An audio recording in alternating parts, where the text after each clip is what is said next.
Alright, so back another video, back another reaction. So I came across this video on my YouTube recommended. This is the greatest player you have never heard of. You know, it's March Madness this week. In a couple of months from now, there will be a number one draft pick named Caitlin Clark, aka the Clarkies.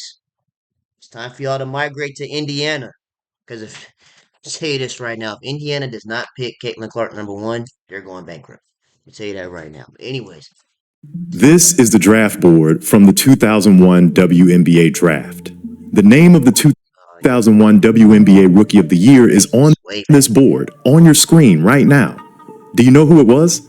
You might guess that it was Lauren Jackson. I mean, she's a Hall of Famer, 3-time MVP, 2-time champion, but no. She had a great rookie year, but she finished second in Rookie of the Year voting in 2001. Okay, well, it had to be Tamika Catchings, right? Champion, Finals MVP, 10-time All-Star. Well, no. it was comparing her to like Kobe. She was unable to play in 2001 and went on to win Rookie of the Year the following season in 2002. Okay, well, then it had to be Penny Taylor, right? 3-time champion, 3-time All-Star. No. All of these are great guesses, but they're all wrong. The 2001 WNBA Rookie of the Year was the number 4 overall selection by the Portland Fire, Jackie Stiles. This small-town girl from rural Kansas dazzled the NCAA tournament and WNBA in the same calendar year and is probably the greatest basketball player you've never heard of. He's right. Shout out to might say his name wrong, Benevolent Hoops, because he's right. I've never heard of Jackie is from a small town called Claflin, Kansas, which at the time had a population of only 700 people. The high school she played for, Claflin High School, only had 97 total students, but this little town rallied around their local sports stars, and no star shined brighter in the mid-90s than Jackie Stiles. She was such an attraction that she had people lined up around the block to come watch her. Whoa. Yeah, the Clarkies. This the Clarkies before the Clarkies. An attraction that she y'all came had people lined up around the block. That's crazy. That's the snake line Caitlin Clark has now. Come watch her play in her high school games. What are you here for? To watch Jackie Stiles. Yeah, and I guarantee you his grandchild is saying, I'm here to see Caitlin Clark. Her play in her high school games. What are you here for? To watch Jackie Stiles. That's how Oh, she's the best player in the state of Kansas. She's the best ball player in the United States. We had some Claflin people about 9 o'clock lined up with their tents and chairs and having a good time. Okay, well, that last guy was her dad and also the school's athletic director. But he's not lying. People were lined up, camping outside to make sure they had a seat in this small gym to watch Jackie play basketball. And for good reason. Jackie was getting buckets, averaging 46.4 points per game with 8 rebounds and 7 assists. Yeah, we migrating. We migrating to watch her play. I don't care. Averaging 46. She's basically dropping 50 every other day. 6.4 points per 46.5 points per game, 8 rebounds and 7 assists. Game with 8 rebounds. That's nuts. She putting up her jersey number every game. Rebounds and 7 assists. That's almost a 40-point triple-double in high school. She once scored 71 points in a single game, which is a Kansas high school state record that stands to this day. During her junior year, she once scored 61 points in 17 minutes of the opening game of the season. That's an average of almost 4 points a minute during that 17-minute stretch. Do you understand how crazy that is? Teams only average about 2 or 3 possessions a minute. So to average 4 points a minute, you literally have to be taking almost every shot. Give me the ball every minute. And not missing. At one point during her sophomore season, Jackie suffered a broken bone in her dominant wrist, switched to shooting with her left hand, and still averaged 20 points a game. So you can see why the good folks of Claflin were lined up around the block to get a glimpse of this dominant high school athlete. But why was Jackie so good? Well, if you ask her or her coaches, they will tell you it was because of an insane work ethic.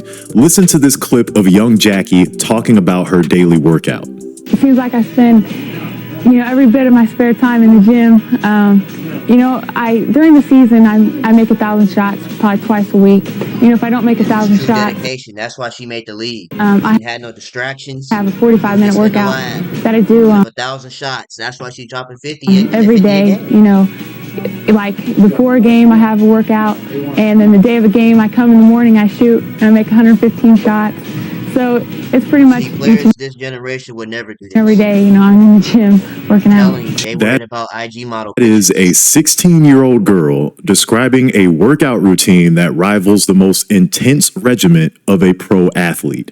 This fueled her legendary high school career, but if we're being honest, this is nothing too special. The pages of basketball history are filled with stories of talented athletes who were able to dominate in their small town gym. The real test would be if Jackie could translate this success at the next level. When it came time to pick a college, Jackie was obviously heavily recruited by D1 programs and came close to committing to UConn, but she ultimately decided to go to Southwest Missouri State, a smaller program only 6 hours from her hometown. They went to the Final Four in 1992 and had apparently been scouting Jackie since she was in the 5th grade. This scouting work paid off, as Jackie had fans packing the gym in Missouri just like she did in Claflin. In the early 90s, attendance at Missouri State games hovered around 5,000 fans a night. Oh yeah, this is Caitlin Clark. While Jackie was there from 1997 Clark got people coming from the other side of the country. to 2001, the Lady Bears drew an average of around 8,000 fans a night, including 6 sellout crowds packing the 11,000-seat JQH Arena. During her career at Missouri State, Jackie averaged over 20 points per game every season, totaling 3,393 points over the course of her collegiate career to set an NCAA scoring record which stood for 17 years, only recently being broken by Kelsey Plum. This offensive volume was bolstered by averaging 30.3 points during her senior season. And it was during this senior season that the national basketball world would get a taste of what made Jackie a legend among fans in the Midwest. During the 2001 season, the Lady Bears won the Mississippi Valley Conference Championship and punched their ticket to the NCAA tournament. In the West Regional bracket, they made quick work of Toledo in the first round and won a close second-round game against Rutgers to set up a showdown against the #1 seeded Duke Blue Devils. On this Duke team was future 2-time WNBA Defensive Player of the Year Elena Beard, who at the time was a freshman, averaging 17 points and 4 steals a game. Elena Beard was tasked with defending Jackie Stiles in this game and was trying her best, but Jackie was more experienced and too much for the freshman to handle. Jackie took over in the second half of the game, scoring a total of 41 points to power the Lady Bears to a convincing 8-point win, successfully pulling off the upset of the top seed Was really putting people in a pack. and advancing to the Elite Eight. Their opponent in the Elite Eight were the Washington Huskies, who were fresh off of pulling an upset of their own over the #2 seed Oklahoma Sooners. The matchup of Cinderella hopefuls was destined to launch one of them into the Final Four. The Huskies were outclassed in the beginning, with SMS comfortably holding 15-plus point leads throughout the first half. Jackie was having a good shooting night, but was also getting into early foul trouble that was limiting her minutes. With Jackie on the bench, Washington managed to make a run and get the game close in the second half.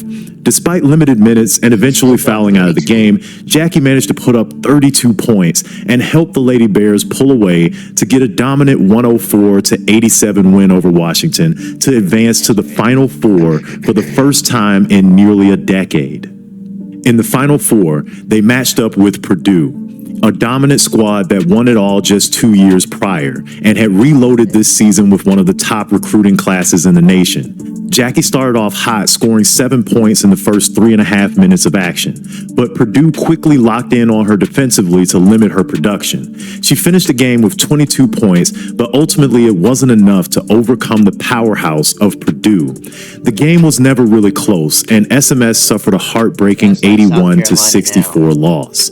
And just like that, their magical ride to the Final Four was over. Let me not say that for y'all start coming for me, bro. But still, South Carolina is a cheating powerhouse. They haven't lost since last April. And so was the collegiate career of Jackie Stiles, who was able to shine brightest on the biggest stage and go out as one of the most prolific scorers in NCAA history. Despite coming up short of a national championship, the spotlight helped raise Jackie's profile as she became a national phenomenon during the tournament. That year, she won the Wade Trophy and the Broderick Cup, two awards highlighting the top collegiate women's athletes for the season. Just as she became a must-see attraction in her little high school gym in Claflin, Jackie was must-see TV during March Madness and was poised to become a star in the WNBA. The Portland Fire were just coming off of a 10-22 season in their expansion year, and were looking to make a big leap the in only thing about being good. year two. When you're so good, you gotta play Like the rest of the nation, they saw the spark that Jackie provided to Missouri State and wanted her to provide that jolt of energy to the team and fans in Portland. So they used their number 4 overall draft pick to select Jackie, making her dream of becoming a pro athlete a reality. Jackie's rookie year for the Portland Fire was outstanding, leading the team in scoring with 15 points a game, making 53 pointers on the season at a rate of 43.1% from beyond the arc. To put Jackie's rookie year into perspective, this plot compares points per game and true shooting percentage of some outstanding rookie seasons throughout WNBA history. Right here is the 2002 rookie season of 3-time WNBA champion Swin Cash. All the way up here, averaging 17 points a game during her 2004 rookie year, is all-time WNBA points leader Diana Taurasi. Right here is another 2002 rookie, 4-time WNBA champion and all-time assist leader Sue Bird. And not too far away from her, averaging 15 points on 53% true shooting, is Jackie Stiles during her 2001 Rookie of the Year campaign. So I guess the question is, what happened? Why are the other women on this plot multi-time WNBA champions and legends, and yet I'm calling Jackie Stiles a player you've never heard of? Well, unfortunately, after her rookie year, Jackie suffered numerous injuries, ultimately requiring 13 surgeries over the next few years. She was limited in her playing time in 2002, appearing in only 21 games for Portland, averaging about 18 minutes a night. Despite her limited playing time, the Fire had the best season of their short history, going 16-16 and just missing a playoff spot in the stacked Western Conference. Despite this trend toward success, the team ultimately folded after the 2002 season. Jackie was picked up by the LA Sparks, but unable to ever suit up for them due to rehab from her surgeries. And that was essentially the end of her pro basketball career. Despite the abrupt and disappointing end to her pro career, Jackie's doing just fine these days. She's a professional trainer helping athletes take their game to the next level, and she runs basketball camps for young girls to help them discover the back to the hood. See, that's what we need to see more of. work ethic and love for the game that fueled her own success. Jackie may not have had the long pro career and years of WNBA accomplishments like some of her peers, but her performance in college still stands as one of the best we have ever seen. Her Rookie of the Year season suggests she was on a trajectory to become an impactful WNBA player, making her career without the injuries a very intriguing what-if scenario. And all of this together makes her a legend in her own right, and one of the best basketball players we've ever seen. I was so happy that I got, for the most part, one healthy year in the league. And it just showed that, you know, I could play at that level. And I told my second grade teacher I wanted to play professional basketball when I grew up. So to be able to live out that dream, you know, even though it was a short-lived experience, you know, it was just very gratifying to be able to say, hey, I did play in the WNBA. That's dope, man. Shout out to Benevolent Hoops for this, man, because I definitely didn't know that. Learn something new every day. But yeah, man, that's the end of this video. Make sure you guys like, comment, and subscribe to the channel. I'm going to see you in the next video, man.